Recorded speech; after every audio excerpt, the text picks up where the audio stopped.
இந்த பூமியில வேணா நான் கிறிஸ்தவன், எங்க அப்பா கிறிஸ்தவங்க, எங்க தாத்தா கிறிஸ்தவன்னு சொல்லிக்கிடலாம். பரலோகத்துக்கு அது செல்லாது.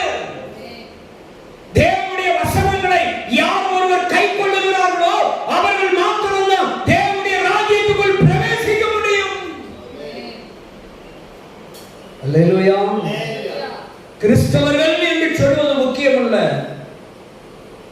கிறிஸ்தவத்தினுடைய கோட்பாடுகளை, வசனங்களை, கிறிஸ்து சொன்ன வார்த்தைகளை கடைபிடிக்கிறவர்கள் தான் உண்மையான கிறிஸ்தவர்கள்.